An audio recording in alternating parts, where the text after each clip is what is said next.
Welcome to the Foundations of Learning podcast, where we believe every child deserves a tailored and enriching educational experience. By embracing diverse perspectives and sharing practical tips, I hope to inspire you to actively participate in your child's learning journey, fostering a love for knowledge and nurturing the skills necessary for success in a rapidly changing world. Let's get started. Welcome back to the podcast. Today we are going to talk about fostering a love for reading versus teaching reading, because I have posted things on social media before where I'm like, don't teach your child to read by just reading to them. And there's this misconception. People are like, but wait, shouldn't we read to kids because it fosters a love of learning and so on. And so I'm going to talk about the difference between both of them, and that both are important, but we have to identify what our objective is. Are we trying to foster a love for learning? Are we trying to teach our child to read? What is the difference and why you should be doing both? All right, so the first thing I'm going to talk about is ways that you can discuss, or not discuss, but ways that you can foster a love of reading with your child. So number one is, yes, reading with them, right? We want to read with our children because one, it's a bonding experience. Two, it also teaches them, if they are younger, different concepts of print. So they're understanding the front of a book, the back of the book, that, what direction we flip our pages, which direction we read, that these words have meanings and they tell a story, right? There are so many things that are building upon in reading with your child. Also, oral vocabulary, right? We're building a vocabulary that they might not hear in day-to-day conversation. So please read with your child. But in this instance, we are simply fostering a love for reading. We are not trying to teach the child to read. So they're two very different things, right? So the next thing you can do to foster a love of reading with your child is to find books that interest them, right? Look for genres that they like, or think about things that they already just are, attracted to, right? Like if your child likes dinosaurs, get them dinosaur books. Are they going to be able to read these dinosaur books on their own?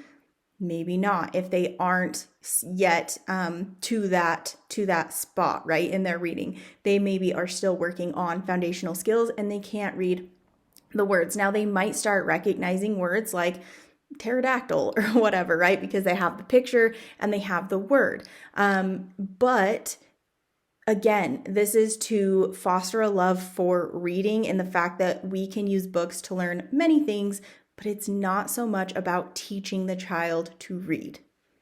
So the next thing that you can do is model reading in your home. If you are an avid reader and you enjoy reading and you read frequently, your child is going to follow suit. Now, I'm not saying that every single child is going to say, oh, my mom and dad are readers, so I'm going to be a reader too, because some kids just don't love reading, and there are so many reasons to why they maybe don't love it. But if you can find books, like I had said before, that go with what they're interested in, they're going to like reading because it is a way that they can learn more about it. Now, if you're trying to force your kid to read said book and they are not able to read these words because it is above their level, yes, they're going to hate it because they can't read that book. So if your child is struggling to read a book, then just read it to them. If they enjoy it, but they don't like to read it themselves, it might be too hard for them, so just read it to them, and that is going to help foster that love of reading. And then again, like I said, if you model that behavior in your reading, they're going to follow suit as well, because as we know, children are going to model what they see their parents doing. This is how they figure out how the world around them works and what should be important, what they should find value in, right? It's more in what you do than in what you say. So the next thing is just having books available in your house, right? Like if you have an array of books available, it's in different genres. So maybe it's not even in what they find interesting. Maybe they don't know what they find interesting yet. So just have a bunch of books in your house with a bunch of different genres. Even the really young kids love to be read chapter books. So for example, as a first grade teacher, I would actually read the book Junie B. Jones to my students, and they loved it. Even though there weren't any pictures or anything like that, they still love to listen. Now, I would only read these chapter books, in very small chunks. Like we would maybe read for max 5 minutes, and then we would move on to something else. But they were always begging to listen to that book. So If you have a bunch of books in your house, whether that be chapter books or picture books or whatever it is, it doesn't really matter as long as you've got an array of books. And like I said, if it's too hard for them, read it to them. So the next thing is making connections between books and real life, right? Since the beginning of mankind, we have been telling stories to teach people things. That is how we would tell history before we had the writing that we do, right? We would tell stories by drawing pictures, and then we would tell them out loud, orally, right? So stories, no matter what, whether they're fiction or nonfiction, they're going to relate to real life in some way, right? Even though Harry Potter is not a real story, right? Like there's really not wizards out there. You can learn a lot of good things from Harry Potter, right? There are different morals to the story that if your child is able to recognize that, or you discuss it with your child and you talk about, the different lessons that he's learning or whatever, you can relate that to real life. And so it's really important that you are making those connections for them. If, for one, they're not making those connections in a developmentally appropriate way, but making those connections will also help them to understand like why we actually read. Like we read to learn things. No matter whether it's fiction or nonfiction, we learn something from the story. So another way to foster a love for reading is just to get a library card. You can go to your local library and get a library card for free. And you can check out a book for a week and bring it back. And that is a way for them to, it's like they get this special prize like once a week, right? They get to go get a new book and it's super fun for them. And like I said, again, this is not going to be to try to teach them to read. It's just to foster that love. Something else you can do is that if you are going on road trips, I know that it is so fun to have an iPad. Not that it's so fun, but it's easier, right? If you put an iPad in front of your kid. We live in the day and age of technology where you can access books on your iPad, whether that be an audiobook, whether that be just books that you can access online. A really good program that I used as a teacher. It's not very expensive. I think it's like, I don't even know, maybe $3 or $4 a month. It could be more than that or cheaper than that. I'm not 100% sure because working for the district, I just asked for it and they paid for it. It's a really good program and it's really easy for students to use, or children to use. So it's like an app. It's called Epic Books, and it's an app that you can get on the iPad. And this app is really cool in the fact that, one, they do have like fun videos of like kids building things with Legos, and they teach you how to like build different things, which is super cool. And then they have audiobooks, and then they also have books where it will actually read to the child, but it highlights the word as they are reading so that they can see what each word is.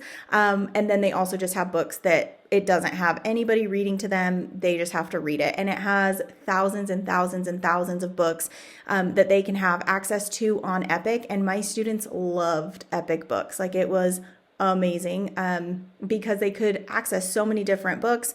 And for my readers that were a little bit lower, they could still access books that were of interest to them, but I didn't have to read it to them because the program was reading to them. So if you are going on like a road trip or whatever, and you want to access this app, I highly suggest it. But you can also just get audiobooks and things like that on Audible. And then if you do have like a Kindle or something like that, right, you could also have books on Kindle, but they're not going to be as fun as like if you have like picture books and things like that, right?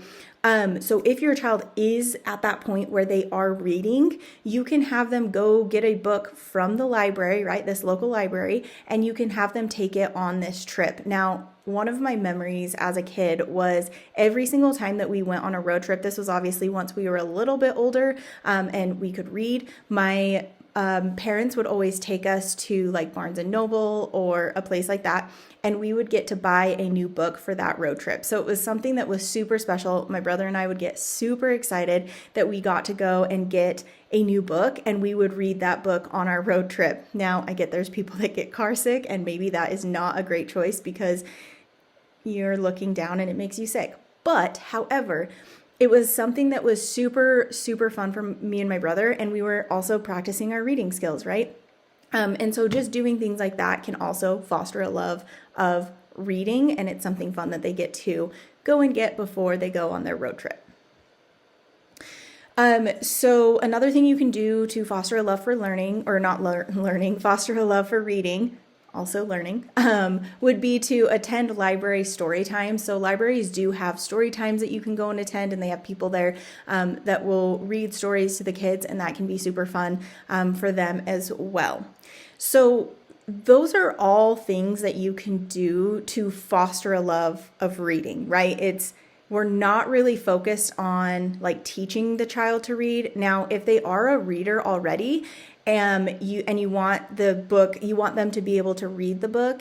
One skill that I taught my kids, because they would go to library and they get to choose whatever books they want, and we use the 5-finger rule. So what the 5-finger rule is that they would open the book to a random page and then they would read a sentence. And if they had 5 words that they did not know, that book was probably too hard for them. Now, I didn't make it a rule that they had to choose a book at library that was a book that they could read, but I told them, if this is a book that you want to read and you don't want your mom and dad to, have to read it to you, you want to be the one reading the book, which is totally fine. We can use our 5-finger rule, open the book to a random page, and every time that you don't know a word, put up a finger. And if you get 5 words that you don't know in that sentence, then it's probably too hard for us, and that's okay, and we can just have mom and dad read it to us. But that is something that you can do, is just open the book to a random page, have them read a sentence.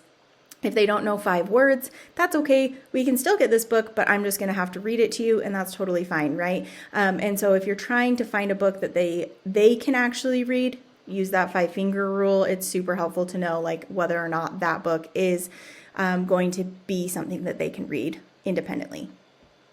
So I just talked about fostering a love for reading. Now, that, like I said, you can practice reading if you do my 5-finger rule. They can also practice their reading skills in real books, right? But if our goal is to teach a child to read, we are not going to be doing those things that I just talked about. That is not how we're going to teach a child to read, because there are many aspects to teaching reading that they have to know to build the foundations. And I get a lot of comments when I do like spelling patterns and things like that, where they'll be like, this is pointless, like there's too many exceptions, you shouldn't, why are we trying to teach kids a more complicated way, blah, blah, blah, whatever. And that is because we have had the reading wars for a very long time. Since the 1800s, we have been like going back and forth from phonics to whole language to then going to balanced literacy, and now we're in this new reading war where we're like, no balanced literacy, no structured literacy. And the funny thing is that the structured literacy is actually backed by neuroscience and linguistics and psychology and like literally every realm you could think of, and they've actually done like brain scans to see like how we actually learn to read. Anywho, so it's kind of funny that people are still obsessed over this balanced literacy, which balanced literacy is more about meaning in words, which structured literacy gets to, but what we do is we build the foundations first while talking about meaning in a developmentally appropriate way, and you still talk about fluency, but you just do it in a more explicit or systematic way than what balanced literacy does. Like, I feel like balanced literacy was just kind of like throwing, like, I don't know, stuff at the wall and hoping it sticks, right? Like, it wasn't an approach that is helpful. And I know that because I've taught it, and it definitely was not working.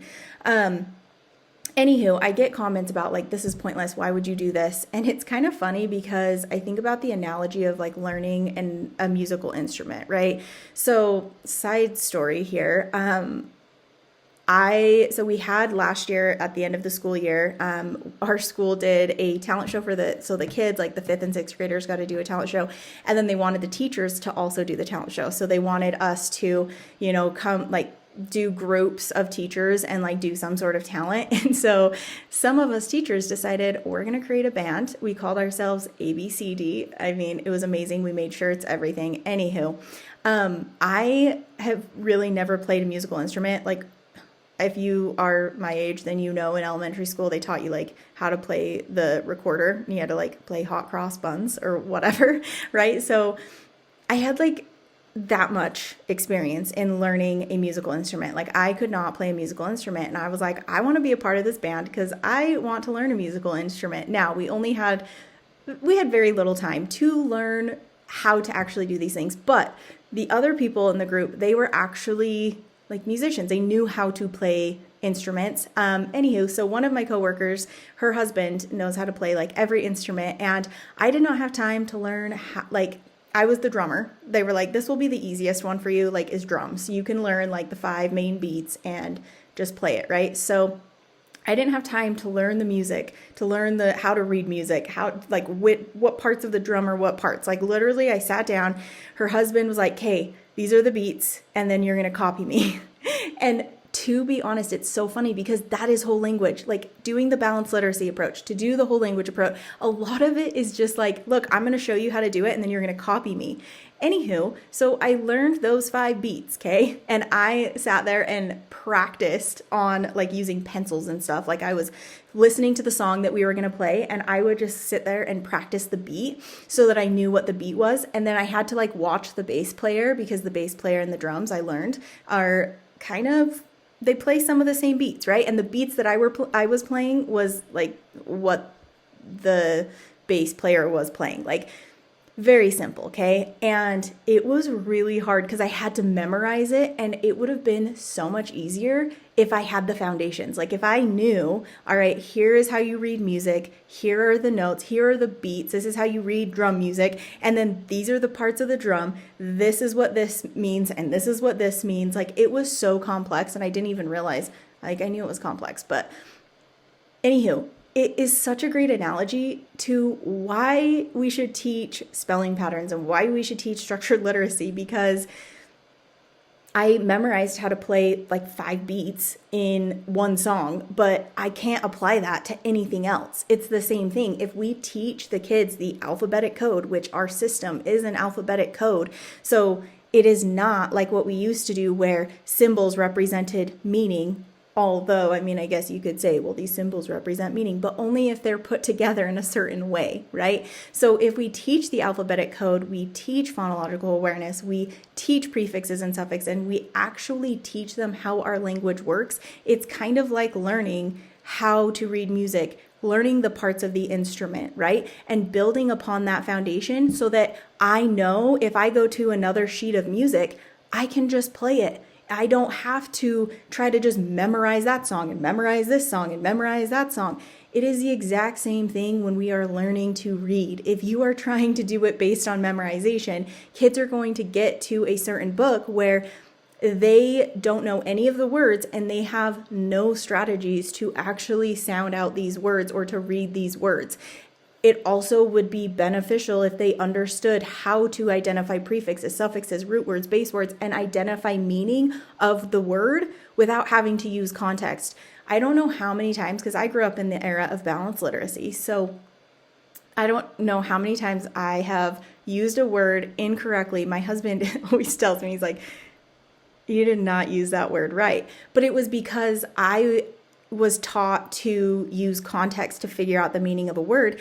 And so when I was using that context, I might have not understood it correctly in that context. Maybe it was because there were other words in the sentences that I didn't quite understand, but I thought I did, right? So that approach just is not, it's not sustainable. It's not going to be helpful. So when I get the comments, when I've taught a spelling pattern and they're like, this is so pointless, there's too many exceptions. No, there's not. Unfortunately, my friend, you don't understand the English language in the fact that the English language is made up of Greek, Anglo-Saxon, and Latin. Those are the words, like the where we take our language. Obviously, we pull words from other cultures as well, right? So we might have some French words, we might have some German words, we might have some Australian words, whatever. Everybody's words are different. So yes, we do pull some words and we use them in English language. So there can be exceptions, but only 4% of words are actually going to have some sort of exception. And we're still going to teach that in a brain-friendly way. So even if we do have exceptions, that's what we would call high-frequency words or red words or green words or whatever word you want to put on it. is that we're still going to teach them the sounds in the word. We're going to break the sounds apart. We're going to find the irregular part, and we're going to memorize just that small irregular part, right? So for example, I don't know, let's say the word said, right? AI generally does not say eh, but in this word, it is saying eh. And maybe based on your dialect, maybe you say it with an A sound. I don't know, right? Because dialect also changes the way we say sounds. So you would teach them, we're going to tap the sounds in this word, s-ed, said, right? Now we're going to look at the letters that represent those sounds. S, oh, well, what usually represents that sound? S usually represents that sound, and that's what it's representing. So S is the first sound. Eh. Now this is the tricky part. This is the part we're going to have to essentially memorize, right? Is the A and the I. This is the sound that it's going to make. It's not going to be an E, and you can mark that with a heart. You can underline it. You can highlight it, whatever. S, E, D. What's that last sound? It's D. What usually represents D is the letter D, right? So now we're not just memorizing the whole word. We're memorizing just a small piece. And a part of what actually helps our brain to learn to read, to turn words into sight words quicker than even memorization, is going to be mapping the sounds and mapping the sound spellings that correspond to that. So it's so important that we understand the science behind how our brains actually learn to read, and it's not memorization. And I get so sick of people thinking that it is still memorization, and this is like the hill I'm going to die on, and I'm going to keep bringing up until people realize that, like, just because you're like, well, I was taught that way and I'm just fine. Why do we have that conception in our world of like, well, you know, it was this way growing up, and well, I turned out fine, so who cares? Like, why can't we evolve? I don't know. Anywho, drives me crazy. So the pieces to teaching reading are going to be oral language. You need to have that oral language, which, like I said, reading lots of books will help you to increase your oral language, talking to your child, giving them words for objects early on, right? Like there's so many things you can do to grow the oral language.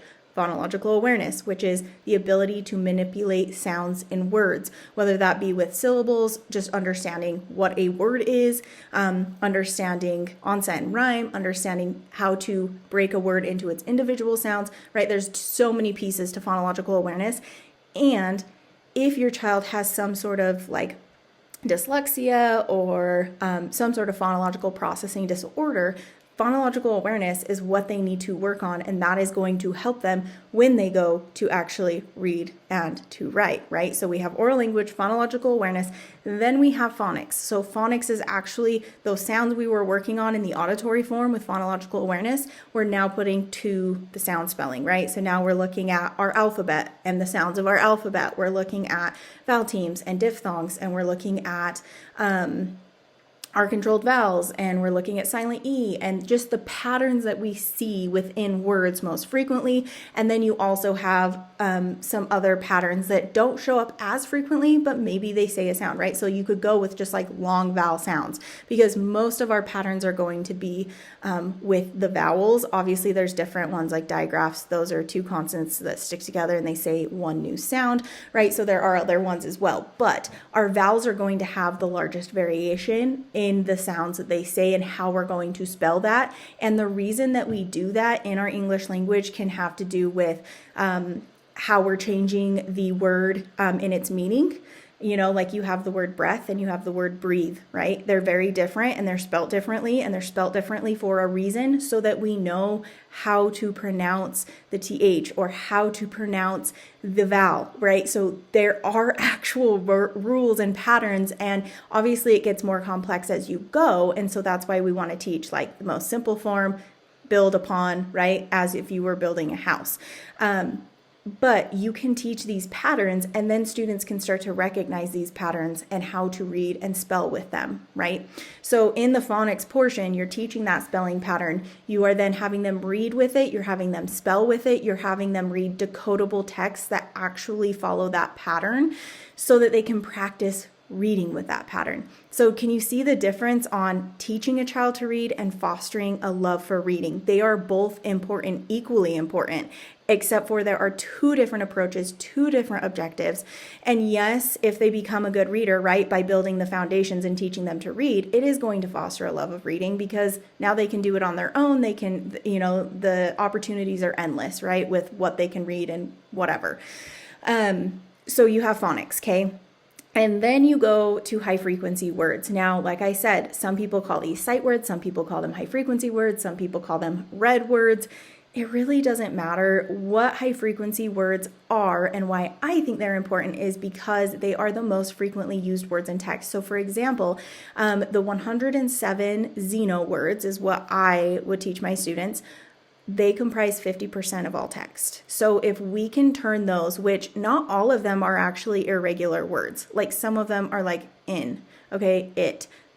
Those are not irregular, but if we can turn those into sight words quicker, it's going to be easier. So those comprise the 50% of all text. So if we can get those 107 solid in them reading and spelling with them, their writing is going to get better and their reading is going to get better. And using the methods that I used, I had 10% of my students able to read and write high frequency words, or those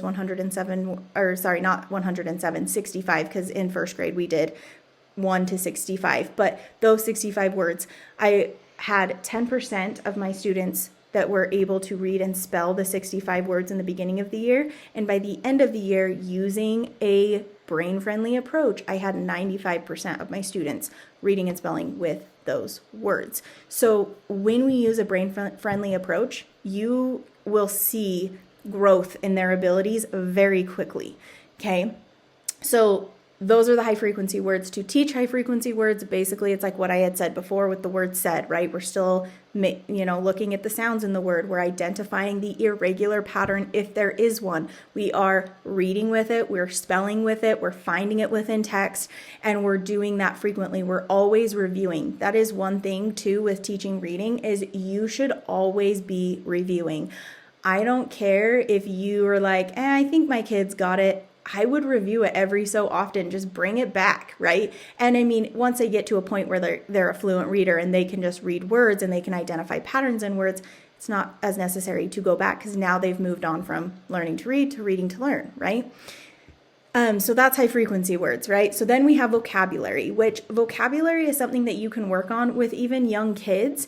It's just going to look a little bit different, right? So in the early days of reading books, right, it might just be that, hey, we have this word in our book that we're reading. We don't really know what it is. I'm going to show you a picture of it. We're going to talk about how we would use it in a sentence. We're going to talk about like what the word means, things like that, right? In that early stage of these young kids that maybe they're not ready for prefixes and suffixes and root words and base words, but we are still talking about the vocabulary within the book. And you can do this as you're fostering a love for reading. This will help grow their oral vocabulary. It will help grow their vocabulary in general, right? But when we are looking at vocabulary, and what I'm really talking about is when we get to a point where we are looking for spelling patterns, we've talked about prefixes and suffixes and why we add them, the meanings of them, right? That's what that vocabulary piece is looking at a word and breaking it into its pieces of prefixes, root word, base word, and suffixes, and identifying what the meaning of each of those things are, right? So what is the meaning of the prefix in this word, and why would we add it to this word? What is the base or root word, which base and root are very different. Base word, basically you can have on its own. You could have the word for example, like the word run, right? Run can be on its own. It has its own meaning. You add ing to the end and now you have running. That means that it happened in the past. I already did it, right? So understanding that we have a base or a root, the root usually can't stand on its own. And so you have to have a prefix or suffix to make it a full word, but that root word will still have some sort of meaning. But when we say root, it's usually pulling from like an old Greek word, or it's pulling from an old Latin word or an old Anglo-Saxon word. And so we have that root, but now in our language, we are adding that prefix or suffix to actually give it meaning. So for example, like the word logos, right? we don't use that word in our English language, but it is a Greek word, right? And we can use that, like, logos, like we're talking about, like logic or logical, right? We are pulling from that word, and that is our root, but we're adding on a suffix at the end to make it mean something else, logical, right? So they're just understanding in vocabulary that piece of how our English language works and how we can actually use that to identify meaning in words in a deeper sense than just here's the definition and this is what the word means, or what do you think the word means based on context, which is what I used to teach for vocabulary. Here's the definition, draw me a picture of what this word means based on this dictionary definition, or tell me what you think the word means based on the context. Like, that is how I taught vocabulary, and that is like the worst way you can teach it. Okay, so now we have vocabulary. So now as you can see, we're getting more complex as we build, right? So eventually we get to the fluency and the comprehension piece. Now, fluency is not just how accurately your kid can read. Yes, that is a piece of it, but it has to do with rate, which is how fast you are reading. We read like we talk is what I would tell my students. It's about expression. So we're looking at our question mark, period, exclamation mark, right? And that changes or tells us how we are going to read said statement, right? And then you have accuracy. So you're looking at how accurate are you actually at reading these words, which goes back to phonics, which goes back to vocabulary, right? Can we understand how our English language is actually working? And then you go into comprehension. So now, because we are a fluent reader, reading accurately, we have expression, we're reading with rate, we understand how our language works, we can now understand what we're reading, right? And yes, you can practice comprehension outside of them just reading the story. You can do this as you're fostering a love for reading. You can work on that comprehension piece just by simply asking your child questions as you're reading, right? Obviously developmentally appropriate, but if you're reading a story, even with your really young kids, like 3-4 years old, right? And you're reading a story about frogs or whatever, and you're like, what did you just learn about a frog? What did the frog do on this page? Or what did the frog do on that page? Or whatever, right? You can ask them questions to get them thinking about what they're actually reading. Or you can ask them about, like, who is your favorite character? Why was it your favorite character? Where did the story take place? Where were they at? Maybe they were on a farm or whatever, and you had Farmer Joe and I don't know, right? The pigs and the cows or whatever. You can ask these questions, right? And you can be like, what did the pig eat in our story? Or whatever it is, but engaging them in asking questions about what they're reading is comprehension. Like, comprehension doesn't really have to be rocket science, right?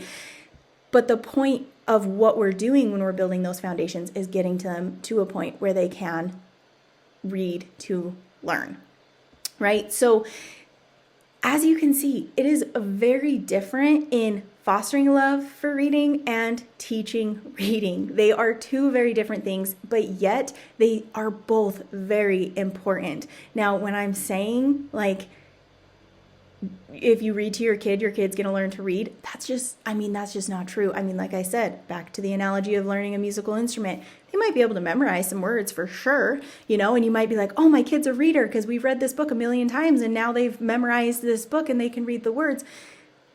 But if you go to put another book in front of them, they can't read it, right? So it's important to understand the two differences and the distinction between the two, and that even when you are reading to your child, you are modeling how a fluent reader sounds, but they still need the foundations of how our English language works, and then to put into the piece of, here is what a fluent reader sounds like. We need both, right? So I just want you to know, keep reading with your child. It's super important. And I hope that this podcast was helpful in, like, differentiating between fostering a love and teaching reading, and the different pieces and what you can do to foster a love of reading, and what components you need to actually teach your child how to be an effective reader and writer. And as always, I hope that you have continued success and that you continue learning about everything literacy, and we will see you next time.